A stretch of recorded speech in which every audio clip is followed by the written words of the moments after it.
Hola, ¿qué tal? Bienvenidos a Geopolítica en Acción. En el capítulo de hoy vamos a hablar de la Unión Europea. ¿Estamos en presencia de uno de los protagonistas de la geopolítica mundial? ¿Tiene realmente la posibilidad de aspirar a cierta hegemonía o es un museo a cielo abierto, como vulgarmente se dice? ¿Qué rol está jugando en el enfrentamiento global actual? Vamos a ver todos estos temas en el video de hoy.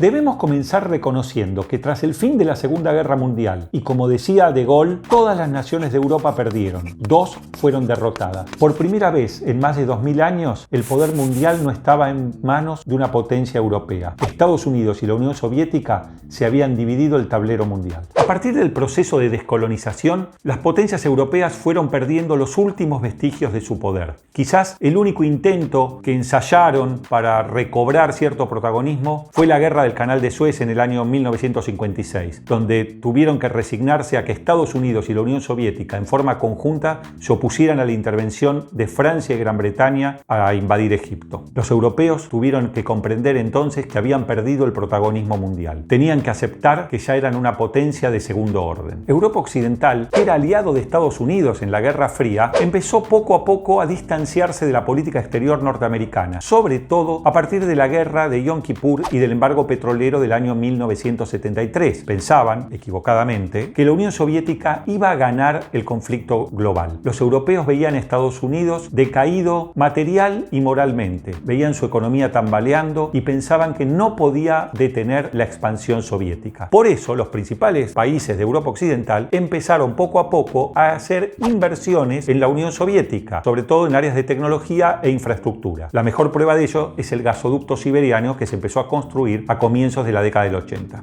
Pero las cosas no salieron como ellos imaginaron.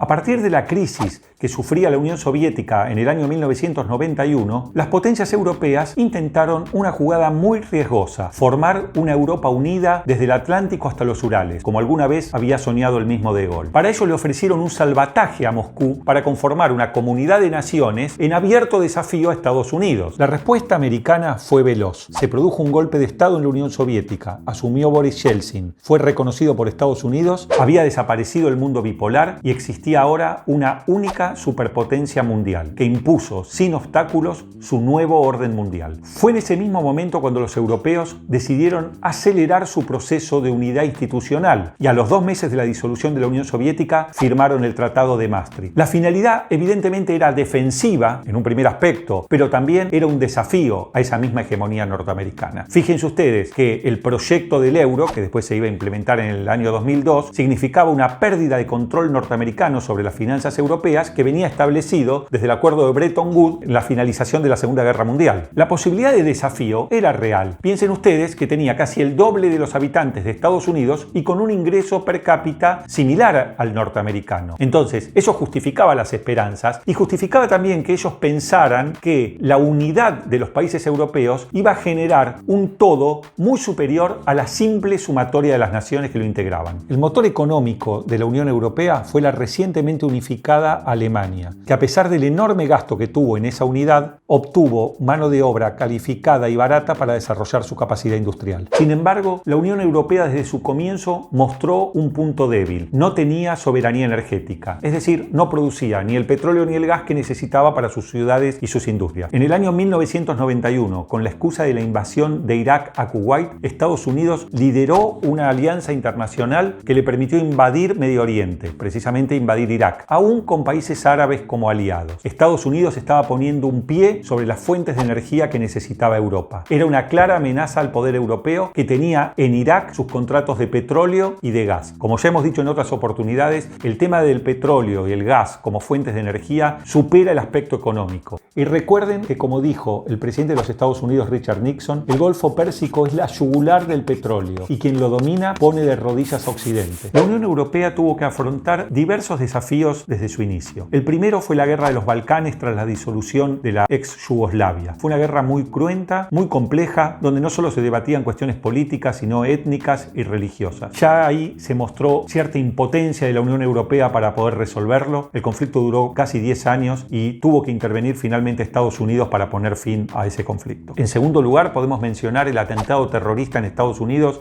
el 11 de septiembre del 2001. A partir de ese momento, Estados Unidos declaró: el que no esté con nosotros es nuestro enemigo. La Unión Europea se alineó sumisa a las decisiones norteamericanas y participó de la invasión a Afganistán en el mismo año 2001. En el año 2003, Estados Unidos involucró a Irak en los atentados terroristas. Como consecuencia de ello, Estados Unidos dictó normas de carácter económico y financiero para controlar los fondos que movían los supuestos estados terroristas. Eso obligó a Europa a someterse nuevamente a un control por parte de Estados Unidos. En el año 2003, cuando ya estaba en funcionamiento el euro como moneda europea, Saddam Hussein propuso celebrar contratos petroleros en euros. De inmediato Estados Unidos lo acusó de terrorista y propuso invadirlo. Las excusas invocadas por Estados Unidos para justificar la invasión a partir de la denuncia de armas de destrucción masivas y armas químicas no fueron acompañadas por los europeos. En realidad, ni siquiera los norteamericanos creyeron en esas excusas. En tercer lugar, llegamos entonces al año 2008 con la denominada crisis de las hipotecas en Estados Unidos, que provocó una recesión económica mundial.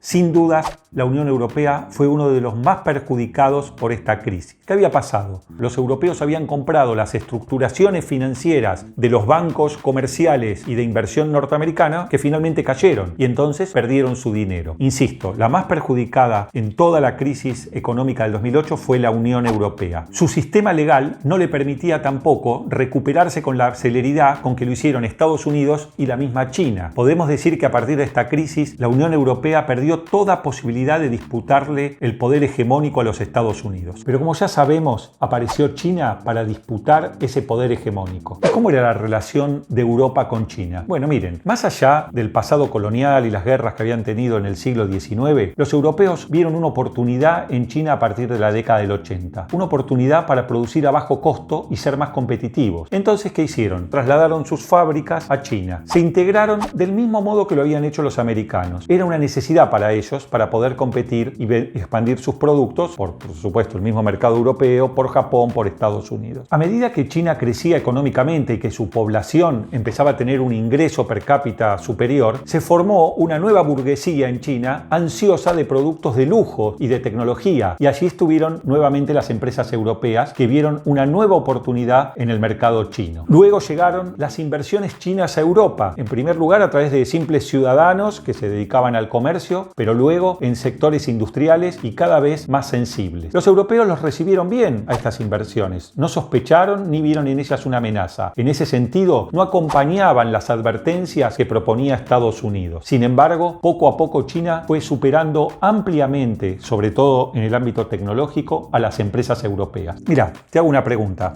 ¿Cuántos de ustedes tienen teléfonos o computadoras americanos, coreanos o chinos? ¿Y cuántos tienen europeos? Insisto, China ya había derrotado tecnológicamente a Europa. Recién en marzo de 2019, la Comisión Europea se dio cuenta y advirtió que China era un competidor, un rival sistémico y que ambicionaba el poder mundial. Si bien varios países europeos en los últimos años han aceptado incorporarse a la ruta de la seda y otros han aceptado también la tecnología de la empresa Huawei para implementar las comunicaciones 5G, a partir de la pandemia del COVID-19, como ya hemos dicho, algunos de estos países europeos, sobre todo Francia y Alemania, han salido a exigirle explicaciones a China sobre el origen del virus. Pero la situación no es tan sencilla, porque las empresas más importantes, por ejemplo de Alemania, obtienen enormes beneficios económicos de China. Ello limita a los gobiernos, por ejemplo al alemán, que no puede hacer cuestionamientos a la política de derechos humanos de China con lo que está sucediendo, por ejemplo, en Hong Kong o en la provincia china de Xinjiang. Entonces, las mismas empresas son las que presionan al gobierno para que no rompa las relaciones con con China. Podríamos decir que Europa está en una encrucijada difícil de resolver, porque no puede prescindir de las ganancias económicas que obtiene a partir de China, pero también se está dando cuenta que China está creciendo en el orden mundial y ejerce un poder que supera al europeo.